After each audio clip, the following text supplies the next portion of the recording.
JNTU వచ్చేసరికి ఇప్పుడు R20 batch ఎవరైతే ఉన్నారో వాళ్ళకు 3-1 బీటెక్ 4-1 బీటెక్ సంబంధించిన ఒక సప్లీ ఎగ్జామ్, అది కూడా మూక్స్ ఏదైతే కంపల్సరీ అన్నారో సో దానికి సంబంధించిన నోటిఫికేషన్ అయితే రిలీజ్ చేసింది. సో వాటి ఎలిజిబిలిటీ ఏంటి, వాటి లాస్ట్ డేట్ ఎప్పుడు, ఎగ్జామ్స్ ఎప్పుడు ఉంటాయి, ఫీజు ఎంతో కూడా చెప్తాను. ముందు అయితే ఇంతవరకు ఛానల్ సబ్స్క్రైబ్ చేసుకుని వీడియో లైక్ చేసి షేర్ చేయండి.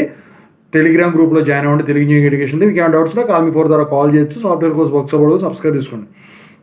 ఇక జేఎన్టీయూ వచ్చేసరికి 3-1 బీటెక్ R20 వాళ్ళకు అంటే 2021 2022లో జాయిన్ అయిన రెగ్యులర్ వాళ్ళకి, 2022 2023లో జాయిన్ అయిన లాటరల్ ఎంట్రీ వాళ్ళకి R20 వాళ్ళకనను 4-1 బీటెక్ R20లో 2021 రెగ్యులర్ వాళ్ళకి, 2022 లాటరల్ ఎంట్రీ వాళ్ళకి వచ్చేసరికి ఈ నోటిఫికేషన్ అయితే రిలీజ్ చేయడం జరిగింది. ఇది అడ్వాన్స్డ్ సప్లై అనమాట, మూక్స్. ఇది కంపల్సరీగా క్లియర్ చేసుకుంటేనే మీకు ఈ సర్టిఫికేట్ అనేది వస్తుంది. అయితే దీనికి ఎలిజిబిలిటీ ఇవన్నీ చెప్పే ముందు ఎగ్జామ్స్ ఎప్పుడు ఉంటాయంటే జూన్లో ఉంటాయండి. లాస్ట్ డేట్ ఎప్పుడు అంటే రిజిస్ట్రేషన్కి దీనికి May 2, 2025 లాస్ట్ డేట్.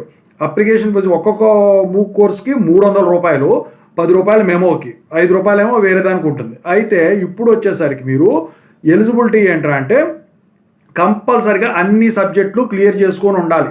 సప్లీ కింద ఈ మూక్స్ కోర్స్ మాత్రమే ఉండాలి. ఇక ఇంటర్నల్స్ ఎవరైతే 40% కంటే తక్కువ ఉంటాయో వాళ్ళు ఎలిజిబుల్ కాదు.